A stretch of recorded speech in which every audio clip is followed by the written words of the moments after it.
You're listening to the Monday Night Community Show with Daniel on BRFM. This is the Daniel Monday Night Community Show on demand through YouTube. Thank you very much for choosing to listen to us through this method. If you'd like to keep up to date with when I add new interviews, then subscribe to this channel. And now it's time to hear the interview I did with Julie and Anna. I caught up with them when I was out and about, and I spoke to them all about the launch of their timeline mural down at the Minster Gatehouse Museum. This is what happened when I spoke to them at that launch.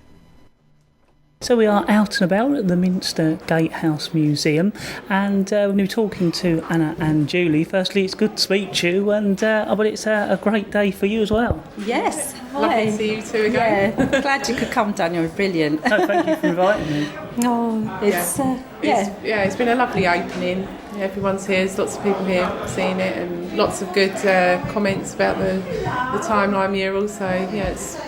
Yeah, we've had good response to it, which is, as all artists, you always worry about that private view or that first time when people see the work and you think, oh my goodness, are they going to like it or hate it, or but we've had good response to it, and as artists we're pretty happy with it ourselves, aren't we? There's a few things we want to fiddle with and we will do, but as any artist that's out there knows, you always get to that point you think, oh, I just need to add a little line here or a little bit of colour there, and and then we'll be happy with it, and it can be sealed and varnished and hopefully be there for many years.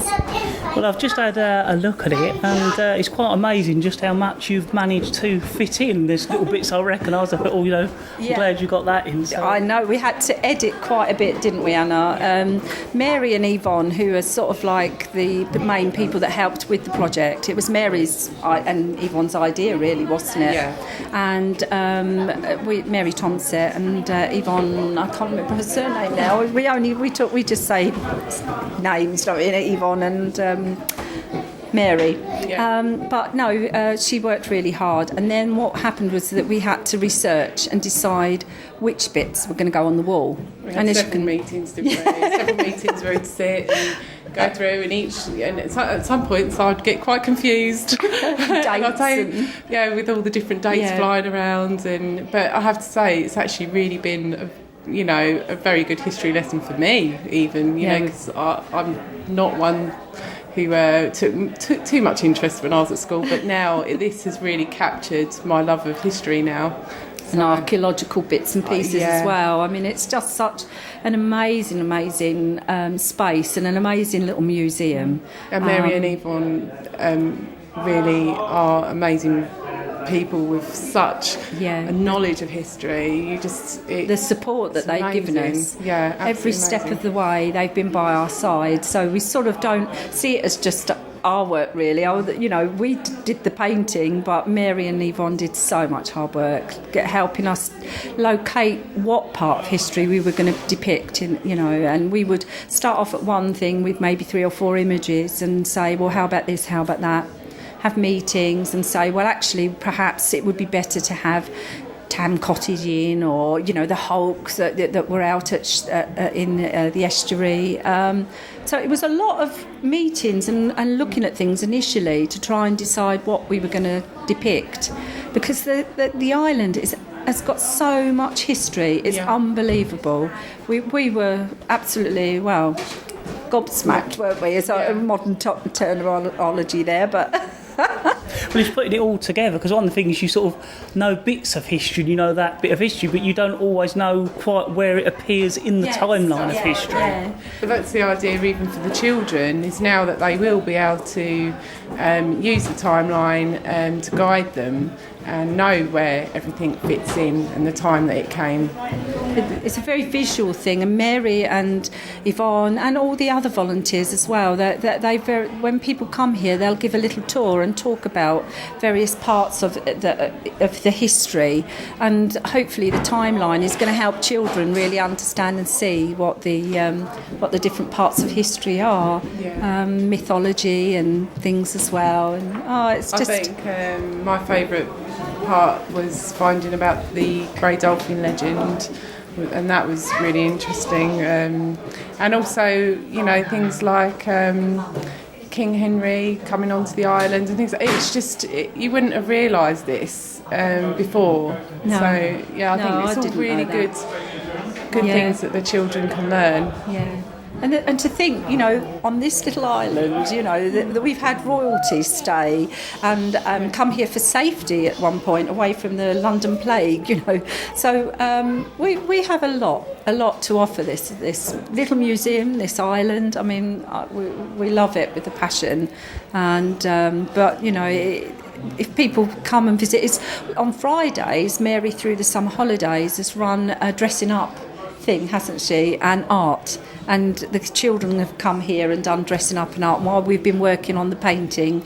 You see the children running around, don't you, and playing different aspects of history. And it's really great. It's a marvellous place. And equally, when we've been here at night time, and it's very quiet, and all you can hear is, you know, the sounds of the building. It's really quite something amazing, isn't it? It really is. In fact, one of the brief for us to do the residency partly was to help raise awareness of this place through advertising and running various events, the competition and whatnot. And we sort of talked about and sort of recommended maybe doing various other things, one of which Mary and Yvonne run a sleepover here. And it was so successful and the children loved it, even though there was a massive storm on that night. And I was sort of, oh my God, the poor children, are they going to be scared? But they were absolutely up for it. You know, they were like, wait, look at that lightning, look and the rain pouring down. And but so there's lots of different things. So really watch this space for this museum, because there's going to be lots more things happening that are going to involve the children and local people. We want more local people to get involved. So, and if they have any ideas, they can go to the committee. And we're hoping to run an arts day here for artists to come and draw and paint and from, you know, the artefacts that we've got here. So there's lots, you know, lots to do, and we're sort of probably going to take a big rest after this, because we start another project, literally, really. Yeah, as fast as we finish this one, we're straight on to another big project on the island, which we're really looking forward to. And we got the okay for that only weeks ago, didn't we? Yeah. And we're dead excited about that one. It's going to be a challenge. About it? Yeah, I think we can't we? Because it's all set in place now. It's painting the mural onto Queenborough Harbour wall. If anyone's been down there, we've already done one side of the wall, and they were determined to get funding for the other side, and indeed they have. And lots of different people from the community have done their designs. And again, like we did here, we will paint their designs onto the wall. It's not safe for anyone else to do it. It doesn't matter if we fall in the drink, we can swim. I'm hoping most of the time we're there, it'll be out. I think I'd rather fall in when the tide's in, actually, because otherwise we're falling into mud. But no, we'll be starting that relatively soon. We've prepared the walls, everything's done and ready. Now we've got to just start transferring the images from people's designs, different groups. And our own design as well. And our own design as well. So that'll be the next big project for us, won't it? But and that can be, because that's outside, so it'll be all weathers really, won't it? Was it a difficult process? I was just thinking they're quite sort of rough and random walls. Was that a difficult process being able to paint on them? Yes, very. And in actual fact, there we came along with our paints and brushes and our sort of skills as artists, and the building went, no way, Jose. We are going to dictate to you. Those walls dictated to us, didn't they, where things had to go. It's very difficult to explain, isn't it? In some aspects, it helped some of the pictures actually become quite 3D-like, didn't it? Yes, yeah. But then in other aspects, things like buildings, that was really challenging, because you would draw it out and you would think it would look straight, and then you would go down to a different part of the step and it would look wonky. So it was a constant battle to get it looking right from all angles. I was going to say that it's quite an unusual mural in some ways, because you actually get to see it looking out, and then when you come back down, you see it from the opposite angle. It was that was a challenge. challenge in itself, wasn't it? We did lots of up and down, didn't we? We'd draw bits out, and then you'd go up the stairs so that you get the viewpoint looking down, and then we'd go down so that you viewed it going up. And as Anna said, sometimes the nature of the wall, you'd get it right when you were on level with it, but when you went down and looked up, it would look wonky. So there was a few times when I was drawing out a building, and Mum would go, "Oh, that's not coming straight, that bit." And I said, "But not from my angle, it is." And so then she'd come and go, "Oh God, it is, isn't it?" And then we'd have to just try and work something out to try and make it work, which was funny, but challenging. And the writing, oh my gosh, the writing in it has been a major challenge, an absolute major challenge. And I have to say, I didn't have any part of that. My daughter did the writing, and it's beautiful, because writing is not my forte. It was frustrating at times, but it's come out as best it can for the style of the wall, because like I say, it's very bumpy. And she very cleverly started it off with the sort of the writing that went with that period. So we had medieval scroll writing, and then it transferred, got more Elizabethan, Edwardian, and then more up to the top part, which it turns into modern. So it was a very, very skilled thing. There were times when I cannot write another word. I have to paint a picture. So you'd do some painting. Well, you would start to see even you would start to paint the words out, and you'll be doing a line down, and because when you're doing the line down, the wall would bump out. All of a sudden, you'd get a thicker part of the line, so you'd have to then sort of paint a bit of cream over that to try and make it look straighter. So it was painstaking, but it's worth it because it really does add to the timeline mural and like I say, help. And those that want to read about it, not all children will want to read about it, and not all adults will, but those that do can. So and there's cards as well. They've sort of made I don't know what you call them, not flashcards. They're attached to the wall, and people can just pull them out and read a bit more history if they want. So it's there for them if they want to. So the bits that I haven't put on the wall, they've got on these pieces of cards that Yvonne and Mary have done. What's really nice as well is how the pictures almost flow into it. So I noticed there was an area where one of the bricks comes into that, but the picture flows through onto that brick. So it almost feels like it's grown with the building.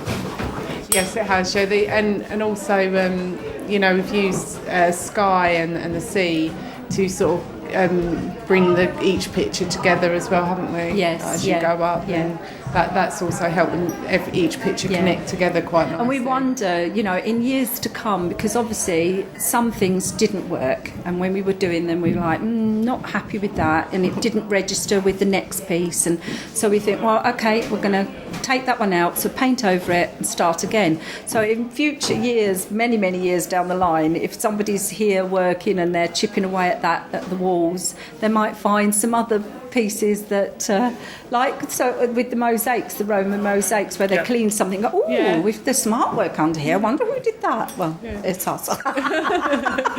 That's pretty amazing to think that in sort of hundreds of years that maybe somebody might come across our work and be like, we are thrilled with that, aren't we? That is the biggest thing for us, that we've taken part in something so historic, and that hopefully is going to be there for a long, long time, well after we've gone, and then somebody might come and visit, and they'll go, who was that? And I wonder what happened then. And we've kept sort of a record of the work, the progress of it all, and so there will be like a booklet type thing, so people can see all the challenges that we had, all the funny bits that happened that we can't necessarily put on the radio.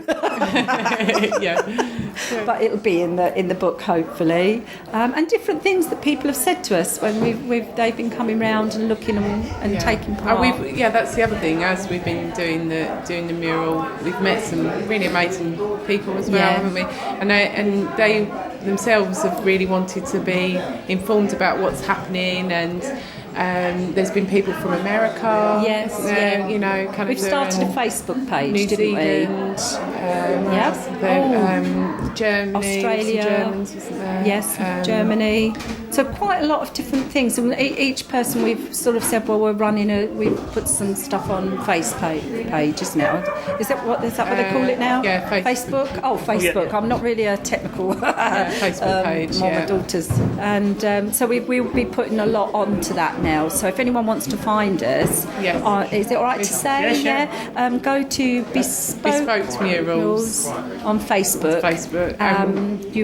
You'll be able to see the links to anything else as well that comes up that we might be involved with.